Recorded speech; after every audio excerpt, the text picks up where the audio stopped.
आदाब नाज़रीन, रूबरू में आज हमारे मेहमान हैं मुल्क के बेहद मुमताज़ सहाफ़ी और दानिश्वर सईद नकवी।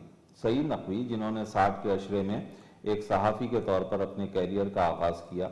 शुरू में अखबारात के साथ वाबस्ता रहे और उसके बाद कुछ अरसे तक अखबारात में काम करने के बाद जो टेलीविज़न का इब्तदाई ज़माना था हिंदुस्तान के अंदर, जब ये सैटेलाइट टेलीविज़न वगैरह नहीं थे, उस ज़माने में दूरदर्शन पर एक बहुत ही खूबसूरत और बहुत अच्छा प्रोग्राम शुरू किया। करंट अफेयर्स का प्रोग्राम था, वर्ल्ड रिपोर्ट के नाम से। उनको ये भी इम्तियाज़ हासिल है कि उस प्रोग्राम के सिलसिले में उन्होंने तकरीबन 125 जो मुख्तलिफ ममालिक के हेड्स ऑफ स्टेट्स हैं उनके साथ इंटरव्यू किए और उनमें बहुत अहम नाम शामिल है जो गुफ्तगू के दौरान जिनका हम तस्करा करेंगे और उनसे वाक़यात पूछेंगे। मुझे खुशी है कि आज वो हमारे साथ हैं और हमें उनके साथ उनकी निजी ज़िंदगी के बारे में कुछ बात करने का मौका मिलेगा, उनकी जो पेशा वाराना ज़िंदगी है उससे मुताल्लिक़ भी कुछ सवाल करने का मौका मिलेगा। सईद नकवी साहब, बेहद शुक्रिया आपका कि आपने ये वक्त निकाला हमारे लिए। गुफ्तगू थोड़ी सी मैं आपका जो बचपन है, और मैं इस प्रोग्राम में यही कर रहा हूँ कि सवाने ही थोड़ा सा हिस्सा रखता हूँ शुरू में, तो आपकी पैदाइश जो है वो तो लखनऊ की है। लखनऊ के करीब एक कोई 50 किलोमीटर दूर एक गांव है मुस्तफ़ाबाद, वहाँ की मेरी पैदाइश है। रायबरेली में है ये इलाका, और वहाँ से फिर धीरे धीरे जब ज़मीनें ख़त्म हुई और लोगों को ये कि रोटी रोज़ी की तलाश में और ज़राए ढूंढने के लिए निकले, तो पहले वो लोग करते थे कि नौकरी नहीं करेंगे, तो ये हुआ कि आप वकील हो जाएं। तो लिहाजा वकालत सबने LLB करना शुरू की। मेरे दादा जिनकी की तस्वीर यहाँ पे है, वो उन्होंने 1903 में वकालत शुरू की। जी 1857 पे जो ज़रब लगा है, न हिंदुस्तान के मुसलमान को उसका अंदाज़ा है, न हिंदुस्तान के हिंदू का उसका अंदाज़ा है। वो उसकी जद में अब तक ये सब चल रहे हैं। और जो लोग अपने शायरों को लेके अपनी बस्तियों में खामोशी से रह गए, वो उर्दू वाले कहलाए नाकामयाब हो गए। कुछ लोगों ने अंग्रेज़ों से समझौता कर लिया, वो सिविल लाइंस में और कैंटोनमेंट्स में आ गए। उनकी ज़िंदगी में उन्होंने अपने बच्चों को ऑक्सफोर्ड भेजा, कैम्ब्रिज भेजा, वो फिर दूसरी दुनिया में आ गए। ये एक डिवीज़न घरों के अंदर भी हुआ, बस्तियों में हुआ, लेकिन कुछ बस्तियां ऐसी रहीं जो कि बिल्कुल अपने अलग अंग्रेज़ी तालीम को वो समझते थे डिबिलिटेटिंग, क्योंकि अपने कल्चर पे उन्हें बड़ा एतबार था, उनको बड़ा एतक़ाद था, बड़ा यकीन था, और वो समझते थे कि ये हमें करप्ट करेंगी। लिहाजा मैं पहली फ़र्द हूँ जिसको कि एक ये ढूंढा गया कि भाई अब तो कोई दूसरा चारा नहीं है, तो मुझे अंग्रेज़ी स्कूल में डाला गया, लामार्टिनियर में लखनऊ में। और उसके बाद मेरे जितने 3 और भाई हैं उन सबको फिर वहीं उसी तरीके से अच्छा, वालिद भी आपके वकील थे? जैसे आपके वालिद भी वकील थे। दादा तो बेचारे बहुत जल्दी उन्होंने वकालत पास की, उसके बाद बीमार पड़े और उनका इंतकाल हो गया, तो वकालत वो नहीं कर पाए। लेकिन ये कि मेरे वालिद ने वकालत की और बहुत कामयाब वकील रहे। ये इब्तिदाई ज़िंदगी। जितना रचाव अदबियात का, शायरी का, मौसीकी का, अच्छी बात का, अच्छे लतीफ़ों का, चुटकुलों का, ये सब घर में मिला। वालिद आपके वकील थे, कामयाब वकील थे, लेकिन आप तमाम भाई जो हैं उनमें से कोई वकील नहीं बना, बल्कि सहाफ़त की तरफ। भाई ऐसा है कि वो एक ऊँट जब एक निकलता है तो सब उसके पीछे पीछे, तो मैं क्योंकि बिल्कुल एक रेबेलियस, भाई हमारे गांव में लोग बड़े परेशान हुए कि अरे भैया तो बर्बाद कर दी। हमारे यहाँ ये ज़ुबान यही बोलते थे, हमारे यहाँ औरतें ये ज़ुबान बोलती थी कि भैया तो हंसाए दीन, बर्बाद कर दीन। अब देखो जाके पता नहीं कौन नौकरी कीन है, कहीं अफसर होते। हाँ, तो हमारा भी भला होता। ये है कि हम IAS में जाते, तो IAS के लिए हमारे बाप ने وہ لے کے آئے, ایک فارم فل کیا, لیکن اس میں بھی میں نے اپنے باپ کے ساتھ ایک شطرنج کی چال چلی. میں نے اس میں ان دنوں میں سینٹر آپشنز تھے کہ کہاں سینٹر, آپ کہاں امتحان دیں گے. میں نے سینٹر لکھ دیا لندن. لندن میں بھی ہوا کرتا تھا یہ آئی اے ایس کے آئی اے ایس کا امتحان. آپ لوگ کتنے کالونائزڈ ہیں اس کا اندازہ ابھی ہندوستان کو پوری طریقے سے ہے نہیں. کہ صاحب ایک سینٹر لندن بھی تھا, میں نے لندن لکھ دیا. اب انہوں نے کہا کہ صاحب یہ تو لڑکا داؤں چل گیا.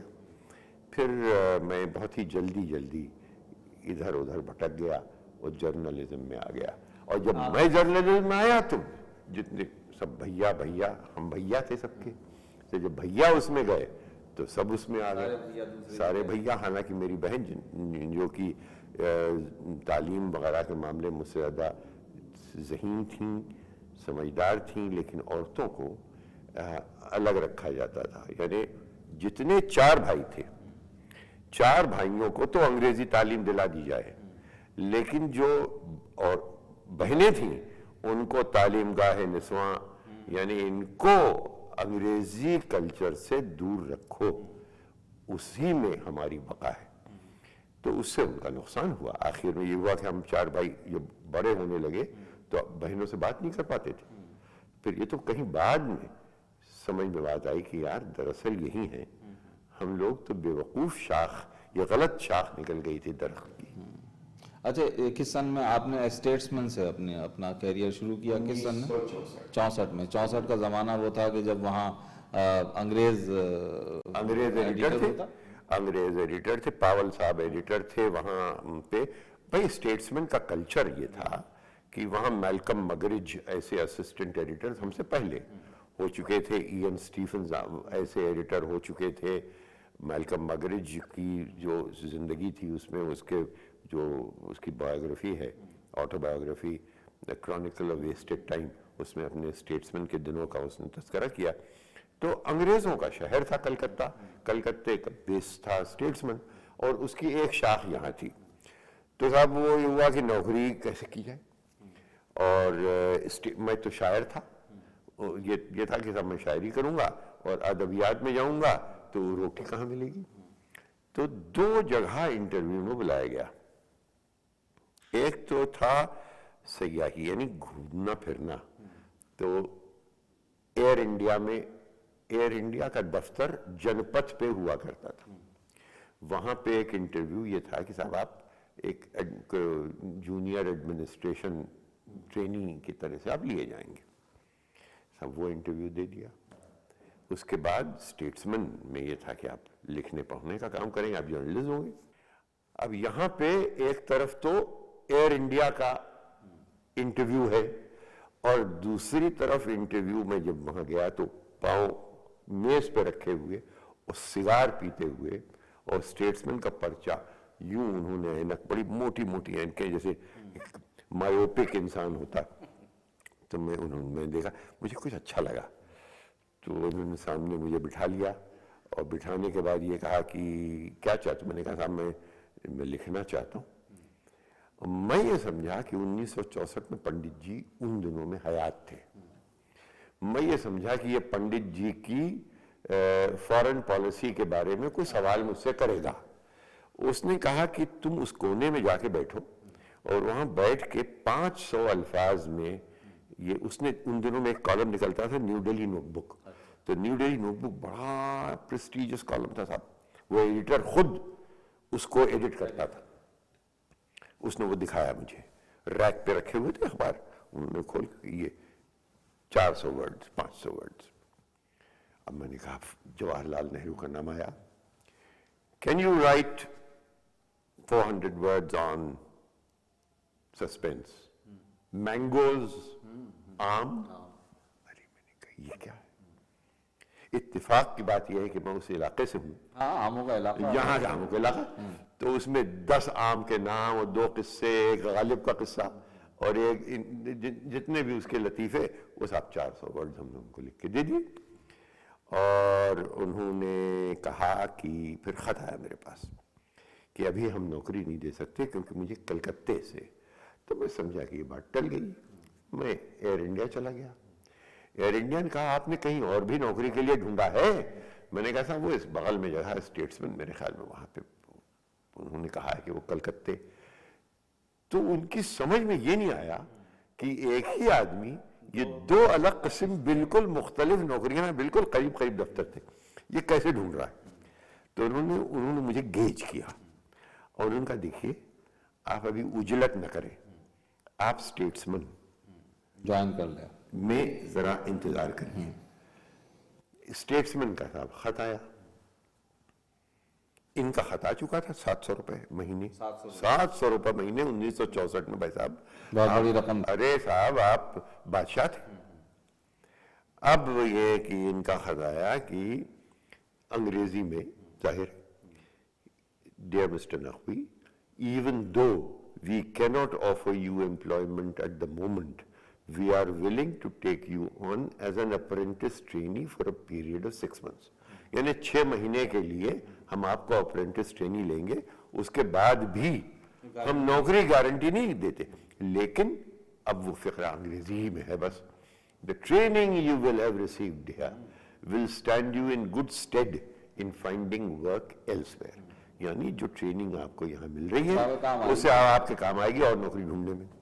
और आपको हम तनख्वाह न देंगे, पॉकेट मनी देंगे 300 रुपए, यहाँ 300 रुपए, वहाँ 700 रुपए।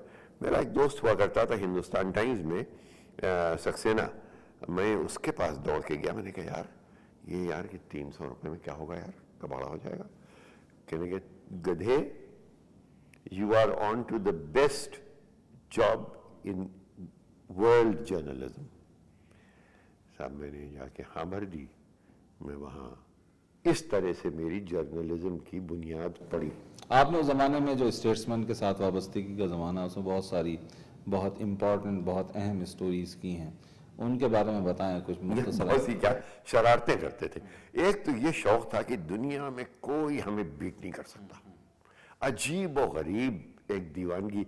उन दिनों मुझ पर रकाबत का जुनून तारी था, उन दिनों मुझ पर मोहब्बत का जुनून तारी था, शहर यारों से रकाबत का जुनून तारी था। कोई मेरे सामने खड़ा ना हो, मैं स्कूप करता रहूं और अव्वल पेज पे मेरी तस्वीर।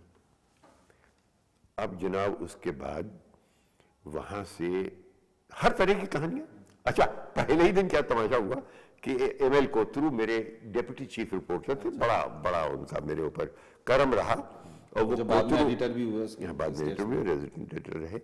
वो मुझे ले गए, एक पंजाब नेशनल बैंक में कोई स्ट्राइक थी, मैं उनके साथ ट्रेनी के तौर से गया और मैं वहां, और रघु सिंह एक फोटोग्राफर था, उसने तस्वीर ली।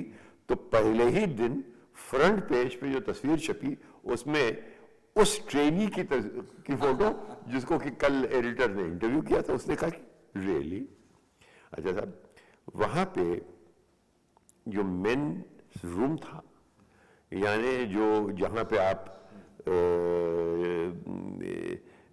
टॉयलेट्स जो थे वो वर्कर्स के अलग थे, एडिटर्स के अलग थे। हम मैं क्या जानूं, मैं जिस गैलरी में गया था जहां पे एडिटर साहब रहते तो उसी के सामने एक टॉयलेट था। मैंने दरवाजा खोला और जो मुझे करना था वो मैं कर रहा था, और उन दोनों मेरे सर पे बाल थे। और उसके बाद मैंने कंघी निकाली और इतने में वो एडिटर, आज ही अखबार में मेरी तस्वीर छपी है, आज ही उसने देखा तो उस गुसल खाने में खड़ा हुआ है ये, जिसमें कि कोई आ नहीं सकता। उसने फिर मुझे देखा और उसने कहा रियली, यानी ये क्या वाकया, ये क्या हो रहा है। खैर, तो इस तरह से ये फिर वहां पे क्या हुआ, एक हुआ करता था एकर्ट, कैनेडियन, वो किसी गुरु थे कोई गढ़वाल में, उनका वो डिसाइपल था। उसने एक छोटा सा मुझे न्यूज आइटम लाके दिखाया। उसने कहा देखिए Saeed, the Beatles are coming. Maharishi Mahesh योगी वाला किस्सा। तो मैंने कहा बीटल्स, मैंने कहा यार टेरिफिक। डॉन आइकट उसका नाम था, डॉन आइकट। मैंने कहा यार ये तो जबरदस्त है, क्योंकि बीटल्स का उन दिनों में एक मैनेजर था रूज पे, और उनका मैनेजर जो था ब्रायन एप्स्टाइन, उसने क्या पॉलिसी ये बनाई थी कि मीडिया को जितनी दूर रखो उतनी ही तुम्हें पब्लिसिटी मिलेगी। तो लिहाजा मीडिया को दूर रखा जाएगा और कोई घुस नहीं पाएगा। तो अब स्कूप करना है, दुनिया में कामयाब तो हमें होना है। तो साहब मैं ने क्या किया कि सामने ही मॉडर्न स्कूल, स्टेट्समैन के दफ्तर के बहुत सामने, दूर नहीं, मॉडर्न स्कूल में महर्षि महेश योगी ने एक अपना कैंप लगाया। मैं साहब वहां पहुंच गया और गिर पड़ा इनके पांव पे। महर्षि कहने लगे, बोलो बालक क्या चाहते हो? मैंने कहा साहब मैं आपका शिष्य बनना चाहता हूँ। कहने लगे क्योंकि बड़ी परेशानियां हैं जिंदगी में। तो कहने लगे क्या करते हो? मैंने कहा स्टेट्समैन में। नाम क्या? सईद नकवी। तो कहने लगे कि बुलाया उन्होंने, कान में एक मेरे मंत्र फूंका जो कि मैं किसी को नहीं बताता, उनका किसी को बताना मत। तो मैंने कहा साहब ठीक है। अच्छा, जितने साधु थे वो सब मुझे पहचान गए क्योंकि आने जाने लगा, मैं उनके चरणों में बैठने लगा। बड़ा ही अजीमुशान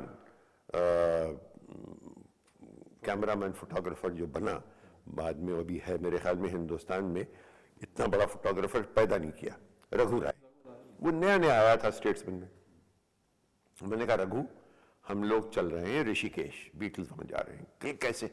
मैंने कहा हम वहां अंदर जाएंगे और बीटल्स की तस्वीरें लेना तुम।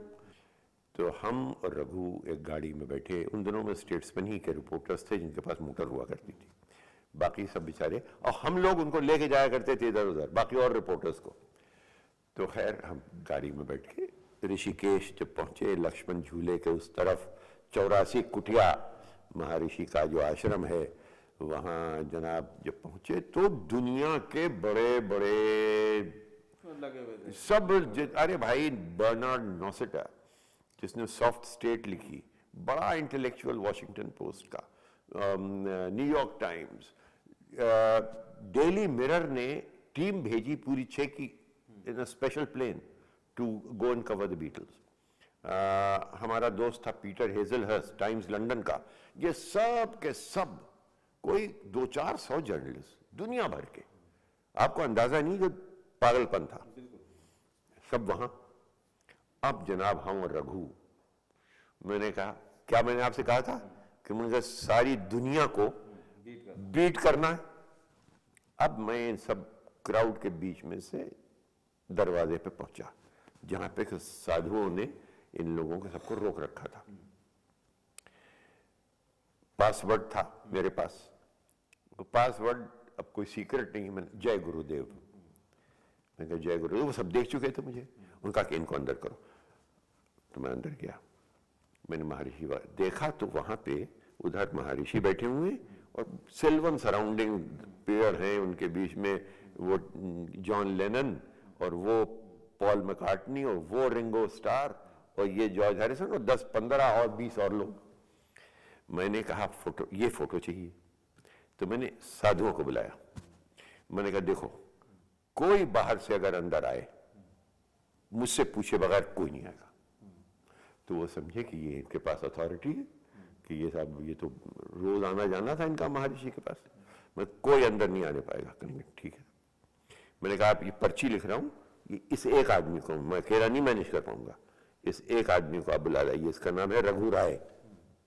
नाम लिया, वो साहब साधु चले गए और रघु राय को ले आए। वो घबरा। मैंने कहा अच्छा तुम लोग अपने अपने काम पे जाओ।